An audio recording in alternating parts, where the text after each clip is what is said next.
Dit, je continue le débat. Mireille Clapeau. Merci Madame la Présidente. Alors, il n'est pas étonnant que cette question s'invite dans notre commission des affaires étrangères et j'ai peut-être exprimé un point de vue qui, Madame la Présidente, ira plutôt dans votre sens. Est parue ce matin une tribune que j'ai signée aux côtés de mon collègue Jacques Maire et puis de quelques députés allemands, italiens, etc., dont Norbert Röttgen qui a été mentionné tout à l'heure.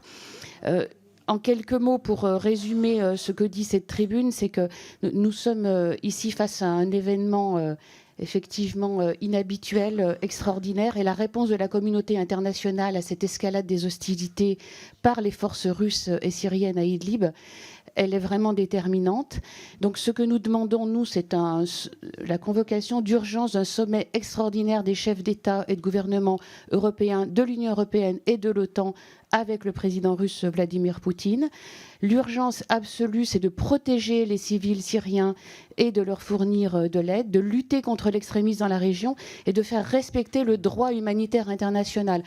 Quand on ne sait plus, quand on risque de ne plus savoir qu'est-ce qui est bien, qu'est-ce qui est mal, le droit international humanitaire doit être notre boussole. Il faut également envisager certainement des sanctions, des mesures individuelles ciblées, parce que ce droit est violé et les engagements pris pour une désescalade ne sont pas tenus. Je voudrais redire, parce que ce sont des faits, que les attaques des forces terrestres syriennes et de l'aviation russe depuis le début de l'offensive en décembre 2019 ont été incessantes et ont ciblé des écoles, des habitations, des hôpitaux, des centres médicaux et que c'est inacceptable. Le coût humanitaire, on l'a dit,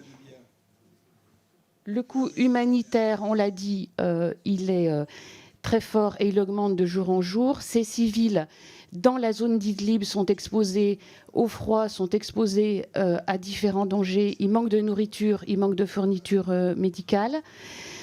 Nous le savons, la Turquie, elle joue un rôle évidemment essentiel. Demain, il y aura une rencontre entre le président Erdogan et le président Poutine.